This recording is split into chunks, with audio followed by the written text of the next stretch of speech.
Do you know who Andrew Tate is? Yeah. Do you like him? No. Why? Because I just think he says a lot of misogynistic stuff. Do you know who Andrew Tate is? Yes, I do. Do you like him? No. Why? Because he's a misogynist. Misogynists are disgusting whether they're in Afghanistan or a swanky London studio. Am I a misogynist, am I? I don't think, first of the things she said I don't even truly believe. If you're prepared to listen to me, I'll explain to you exactly why she's completely and utterly wrong.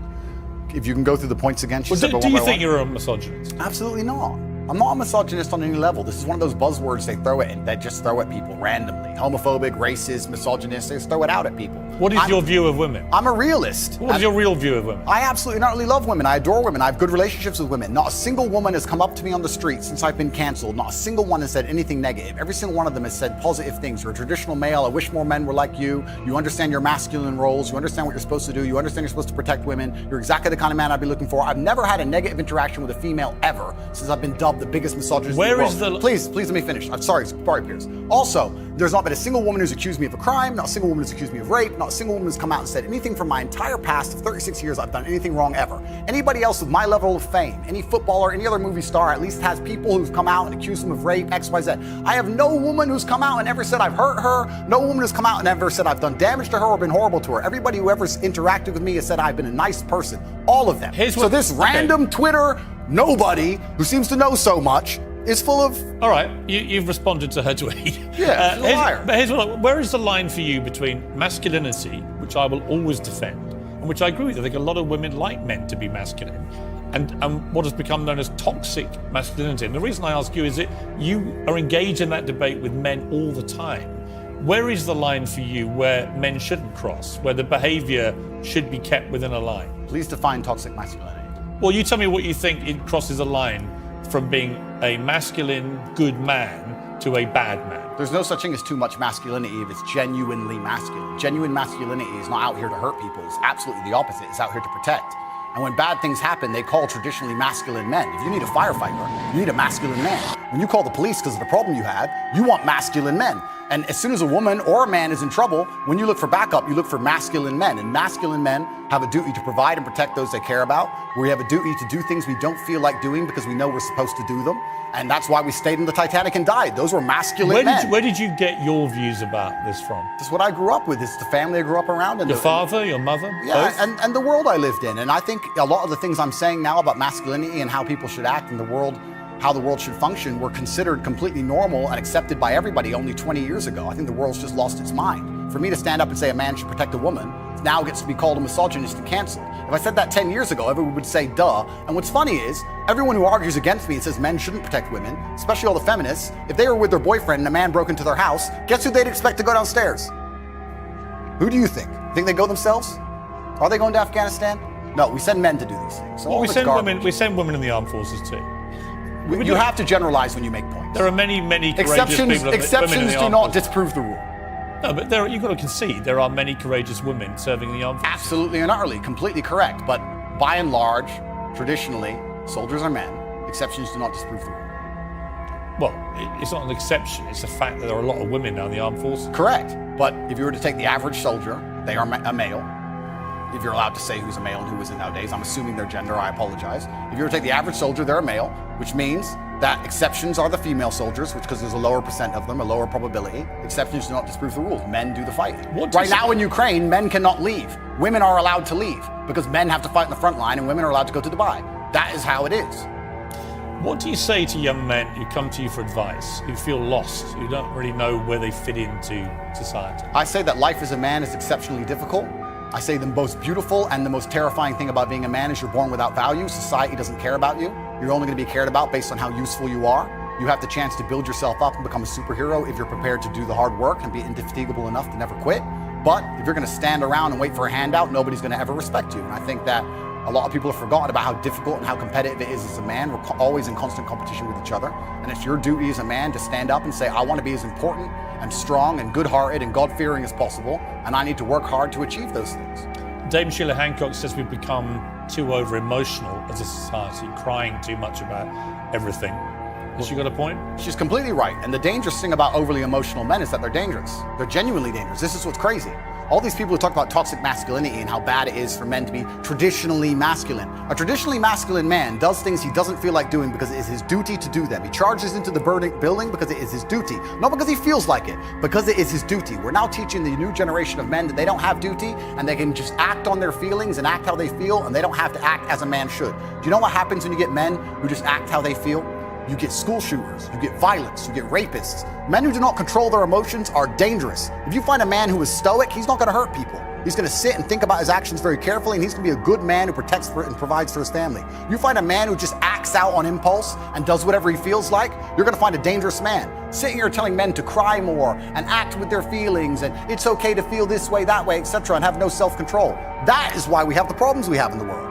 Absolutely and utterly wrong. So when they talk about toxic masculinity, they have it completely inversed on its head, completely and utterly wrong. We need to be teaching stoicism. We need to be teaching young men to understand that the world is very, very difficult. It's hard to be a man. You're going to feel bad sometimes. You need to suck it up and perform anyway. Not just sit there and cry your eyes out or blame other people. Tough being a woman too in modern society. It's certainly tough being a woman, but I'm not a woman, so why would I speak on issues I do not understand? I'm a man. You can feel empathy for women. I feel empathy, certainly, but I do not understand their issues. See, a lot of men come up to me and they admire you. I've got to say, a lot of women I've spoken to don't admire. They think you represent misogyny. They think when they hear you not commit to saying the Taliban shouldn't be banning women from university education, well, why can't he just say that's wrong? Well, firstly, that's not my experience. I experience the absolute and utter opposite of that. Secondly, it's because it's a moral point I'm making. My moral point is I speak on things I understand. I speak on experiences I've had. But you believe in equality? I speak, yes. I speak on, sure. I speak on subjects I know intimately. I do not feel qualified.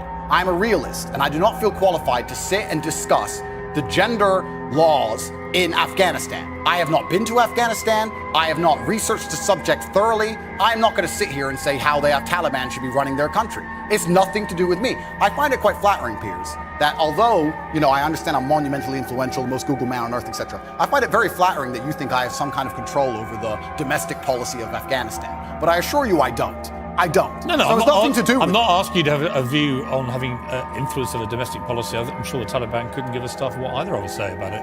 It's just curious to me that it's an easy win for you to make women think you're not anti them, to say that when they're not given equality, as the women in Afghanistan clearly are not, because they're not allowed to go to university now, as of today, that is clearly unequal, unfair.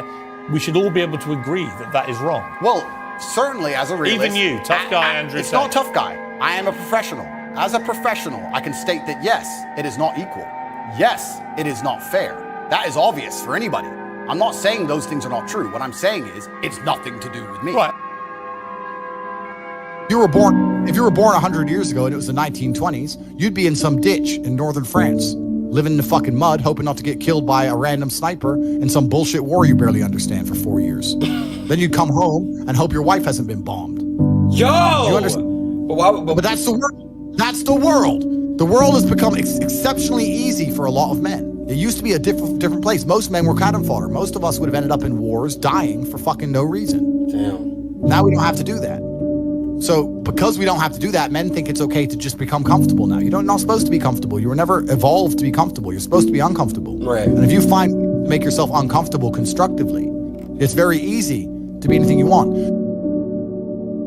I find it amazing that people will sit there and spend all their time upgrading that character, making as much money as they can, getting the best guns, getting strong, getting some hoes, meeting important people, getting the best car. They'll do all that in a game, but they won't do it in real life.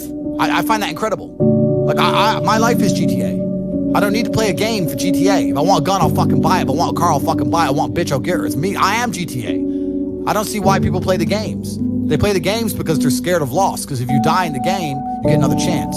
If you lose in the game, you get another chance. In life, you get one shot. Damn, that's... But if you get some balls, that's what life is as a game. That's what life is as a man. This is one big video game. You get to upgrade your character. You're not born with any value. All these women that you just put me on with are born with value. They're pretty already. They're gorgeous already. They're good looking enough. Even if they're a 5, someone's going to give a shit they exist because someone wants to fuck them. As a man, if you don't make yourself valuable, you have no value. You have to get up and do it. Just like a video game, you start with fucking 0. You have to decide if you want to complete it. You have to upgrade your character. So I find it amazing that men are going to play video games and fuck about and waste their time instead of upgrading their character. Everyone knows what to do. You know what you have to do. You're right. If you had become the most dangerous, intelligent, respectable man on the planet, you know you're supposed to go to the gym. You know you're supposed to train, learn how to fight. You know all these things.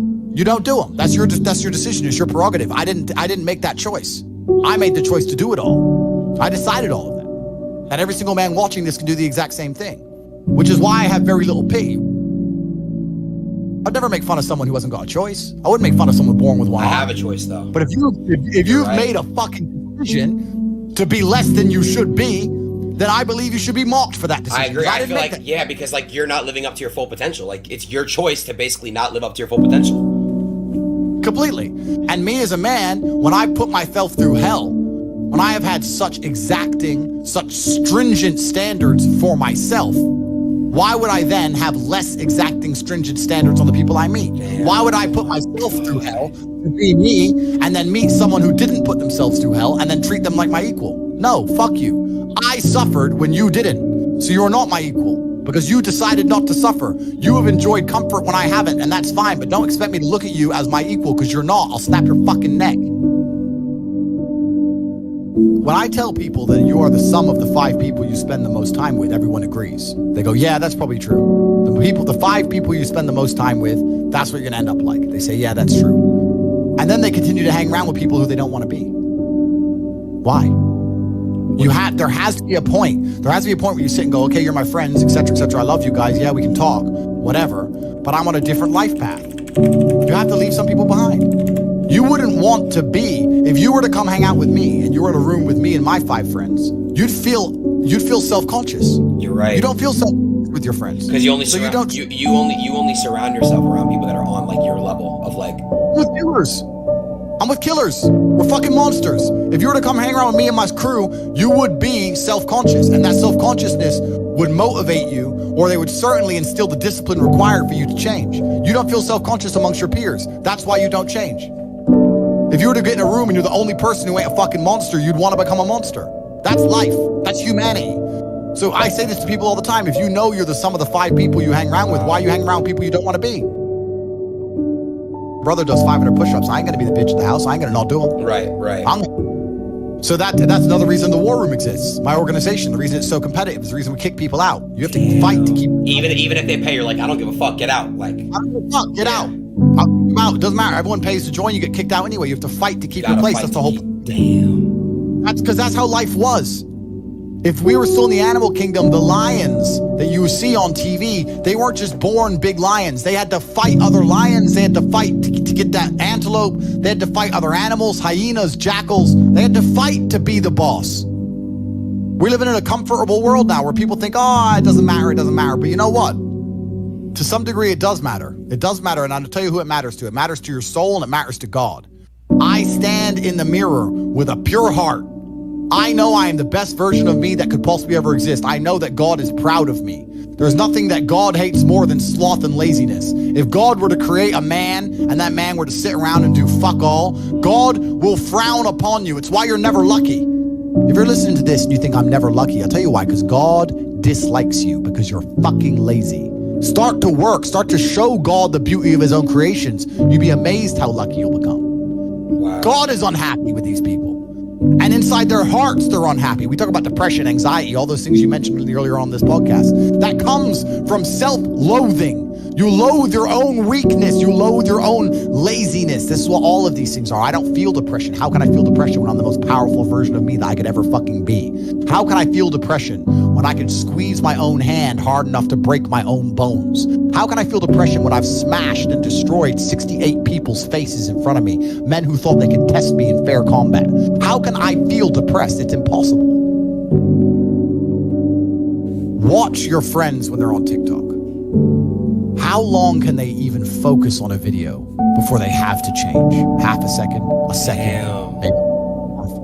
All of your minds are broken. You can't even focus on anything anymore. You're right. You are constantly distracted to the point where you can't even appreciate the good things in your life. You're distracted. Your minds are broken. You need to rewire your mind and resist the slave programming. How? They have I'll tell you how. First thing you have to do is identify it. You have to identify what is happening to you. I use my mind to break the trap. What I do is I allow my enemy to manipulate me on purpose. And then I use my mind to break the trap and punish the perpetrators. I will sit on TikTok for a day and I'll just enjoy TikTok. And by the end of the day, I'll watch myself. How quickly I'm looking to be entertained, how little time I give a video, how fucked up I am. And then I'll blink and I'll cure my fucking brain. You must allow yourself to be manipulated and you must fix it. All of it. You just talked about not appreciating the things you have. Then blink and cure your brain. It's not difficult. There's just no competition because everybody's fucking distracted. They're getting distracted by this, distracted by that, watching fucking Netflix, jerking off to Pornhub like fucking jackasses. It's so easy to win if you can control your own mind. But it seems that nobody fucking can.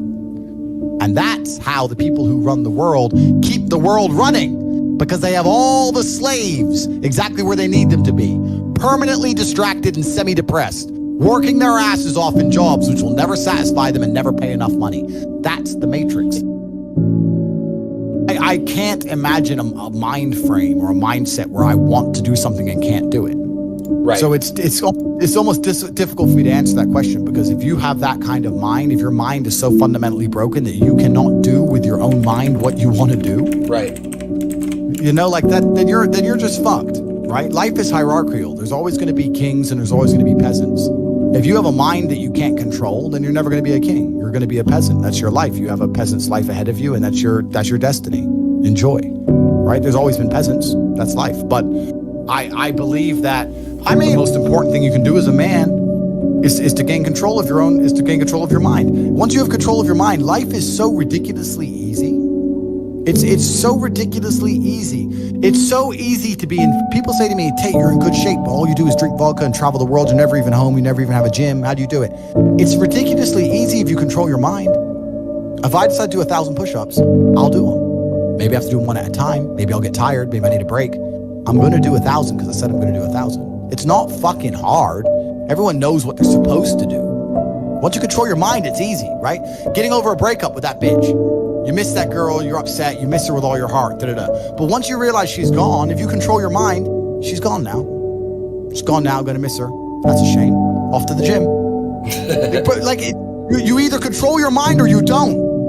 And all of these things stem from the same problem. It's something you can do. It's something that is learned. It's something that is taught. But it's something that I needed to survive. So for me, it's easy, right? It's all I've ever known. Right. But people have they don't need it to survive, so they never develop the skill. That's just how it works. At the end of World War II, when men went to Europe and saw unspeakable horrors at the end of World War II, did they all come home and need therapy, or did they all come home and get back to life? Get back to life. Because everyone was taught to have a mind that they control because they needed it to survive. There's no one else. That's how life worked back then. Do what I'm supposed to do. Wow. It's not a matter of how I feel or how I'm motivated. If I was depressed, it's impossible, but if I was depressed, my life would be, and the day-to-day activities would be exactly the same as if I was ecstatically happy. You wouldn't be able to see a difference. I'd be up at the same time. I'd be in the gym the same. I'd be doing the same shit. Those are my duties my duties to God. How I feel has nothing to do with it. Completely unrelated. How I feel is unrelated to my duties to God. They don't change based on how I feel. They're the same. And they will be completed because I refuse to fail God or my bloodline. You could take 150,000 of these people and travel back in time and stand them in front of their ancestors. And their ancestors who fought fucking saber-toothed tigers or escaped the Mongol hordes or managed to dodge bombs in the Second World War. All the shit they went through just for this fucking cretin to be born. And to look at him, look at who he is, listen to his life story, listen to what he does on a day-to-day basis, and they would feel nothing but fucking shame. Your ancestors did all that shit, all that struggling to survive, hunting and gathering, fucking avoiding enemies, anything it took, dying at age 30 from a tooth infection, all the crap they went through just for you to be born so you could smoke weed and jack off. That's what your ancestors died for? That's what they worked so hard for?